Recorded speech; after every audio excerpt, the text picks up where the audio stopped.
Estamos aqui na companhia de Ari Kozlov, Marcelo Aquino, Maria Adele, Sávio Mol, nesse espetáculo imperdível, Matar ou Morrer. E eu queria que vocês abordassem essa passagem tão icônica, né, da história do Brasil, né, Euclides da Cunha, Vilermano.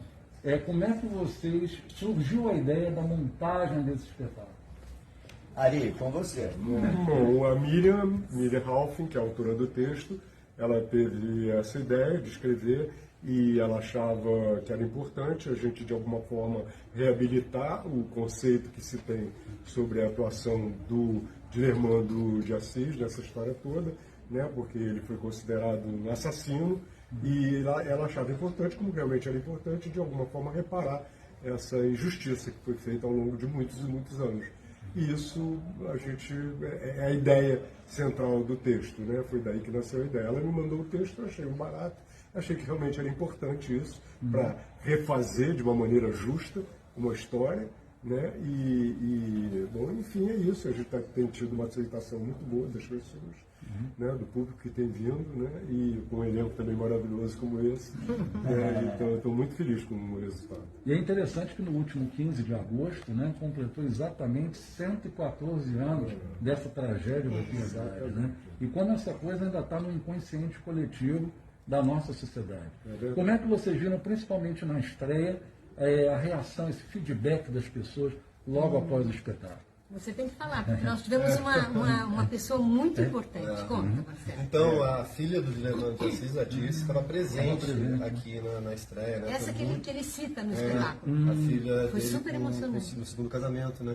E foi muito emocionante pra gente, porque a gente está fazendo essa peça nesse prédio, né? Que foi inaugurado em 1909, exatamente no ano que aconteceu. Então, e ele foi julgado aqui também. O último julgamento foi aqui em cima, né? Então, assim, é muita coisa se cruzando, né? A vida e a arte se misturando. A sincronicidade, né? As coincidências. É bem especial, assim. A nossa estreia foi muito emocionante. É verdade. Na escolha dos personagens, como é que vocês eu estava acompanhando pelo Sávio, né, as leituras de texto, né? Como é que vocês foram pegando a essência, né, das particularidades de cada um nessa trama? Bom, eu né, não tenho nenhuma figura histórica. E para mim, o meu personagem adora o Euclides da Cunha, artista. Sim.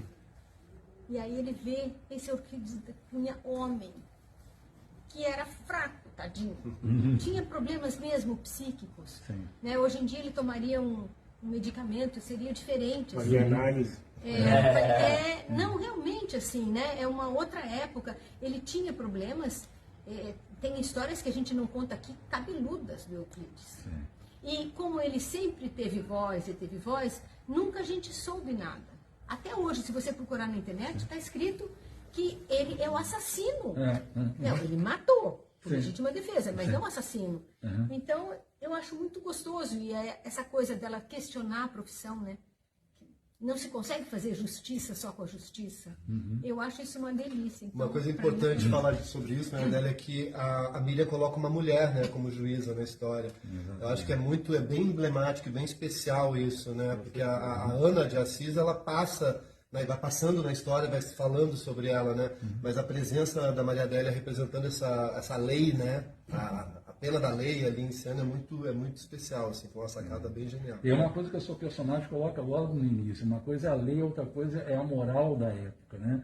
Que a gente nota, até sabe, pelo teu personagem, que em vários momentos ali, ao mesmo tempo que você coloca o ódio pelo Dilermando, o ciúme e tudo mais, mas também o peso de todo um espírito de época te empurrando para a tragédia. Exatamente. Essa divisão interior, né? É isso que você falou, Paulo, eu acho que tem muito a ver, porque estudando, né, sobre a figura histórica, a figura que existiu, a primeira vez que eu tenho um personagem que existiu, né, que eu passo por isso, então é uma responsabilidade muito grande.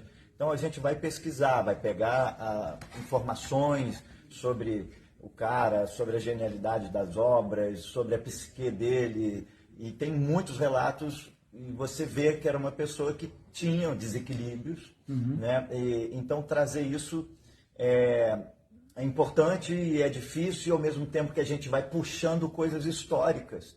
Então, eu sabia que o Euclides da Cunha era um escritor que tinha sido assassinado, mas não sabia de meandros da história. Então, a gente resgatar a história, até voltando um pouco da sua última pergunta, quando você resgata a história, você vê um pouco isso que a época tinha lá as suas regras, a sociedade tinha a sua cultura da época, que a gente ainda vê resquícios disso na sociedade de hoje.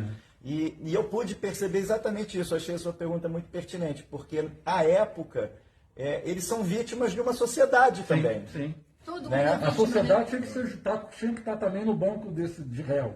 E a Porque gente- ela, subjetivamente, é levando. Né? Faz pouco tempo, acho que faz 15 dias, que Sim. saiu a lei. O STF, né? Dizendo que agora não existe. Como é que chama? A defesa da Defesa da honra. honra No caso em do relação feminicídio, né? no caso- Uma coisa que já deveria ter sido feita. Como é Claro, que muito pode, tempo, né? lógico, sem dúvida. Não, já existia, tanto é que ele foi inocentado nos dois julgamentos, porque foi considerado que tinha sido legítima defesa, o que de fato aconteceu, né? E o Euclides da Cunha, além de ser um escritor genial, né? Um dos maiores escritores da história do Brasil, né?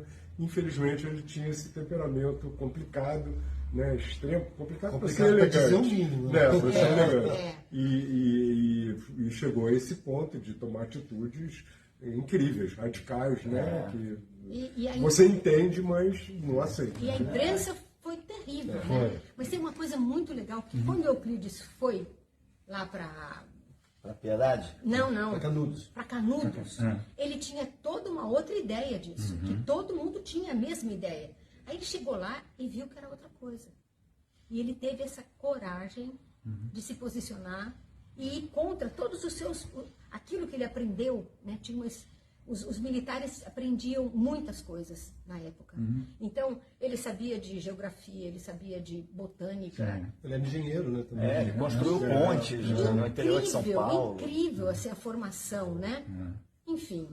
E essa coisa dos jornais terem tido um papel fundamental nessa condenação moral em relação ao Dilermano, dele ser o assassino, e os jornais trabalharam em cima disso.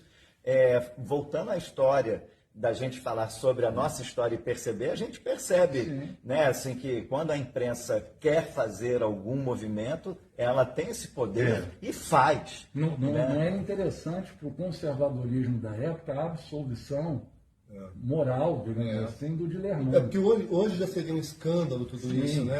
Ele matar o imortal da Academia Brasileira de Letras, casar com a esposa e depois matar o filho. Quer dizer, hoje, nos dias de hoje, isso seria... É terrível, né? uma tragédia. Imagina em 1909, né? Foi um peso muito grande, né? Que esses dois carregaram muitos anos. Os dois, o Dilermano e a Ana, que sobreviveram. Eu acho que se o Freud estivesse no Brasil nessa época, ele teria feito um texto feito um maravilhoso estudo, sobre essa questão. É uma história incrível, né? Da morte dos dois, né? Do pai e do filho, né?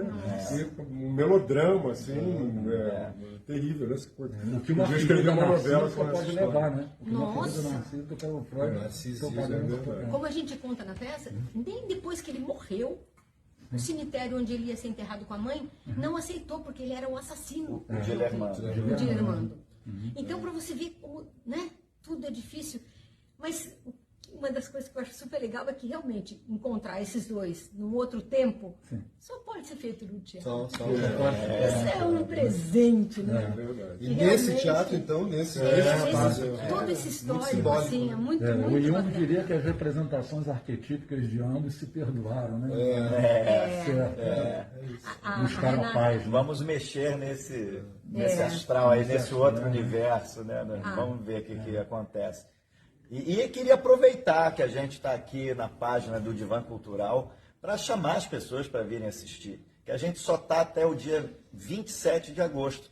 Quintas e sextas, 19 horas, sábados e domingos, Às 18. às 18 horas. Então, não deixe de vir para você conferir esse encontro que só é possível no teatro. No teatro. Não, é muito interessante. Vai dar uma curiosidade, eu tenho certeza que depois ainda todo mundo vai, sabe, procurar. Eu fiquei bem louca. Esperamos vocês. E é muito legal porque é aquele tipo de peça que leva a reflexão e os Não é? debates depois. Né? Isso é muito legal. Alguns amigos falavam, a gente torce para um, depois a gente torce para o outro, depois a gente fala não. Mas é muito gostoso, é vivo, né? E uma curiosidade da Maria Adélia, que ela falava assim, durante o processo, ela falava assim, gente, eu tô virando essa juíza. Porque ela ficava nos papéis Ela nos alimentava de informações. Teve uma hora que eu disse, chega, pelo amor de Deus. Ela botava no nosso muita grupo coisa, um monte né? de Porque é muita informação, muito informação, legal. a gente tinha que, né, chegar no espetáculo em dado momento. Olha, eu queria deixar os parabéns em nome do Divã Cultural desse trabalho maravilhoso que que vocês delícia. fizeram, né? Ari, Marcelo, Maria Adélia, Sávio. Muito sucesso, que a peça tenha outros desdobramentos aí. A gente sabe como a luta pela cultura no país é difícil. Sim. Agora a gente está respirando novos Está ares retomando e ainda. que o teatro continue sendo esse visionário, esse elemento visionário, Sim. que descortina coisas que estão para vir, né? E faz essa volta, essa ressignificação no tempo que vocês fizeram hoje aqui nesse palco. Muito bem, Muito obrigado, obrigado. Paulo. Obrigado, Muito obrigado. obrigado. E venham, hein? Venham assistir. Venham assistir.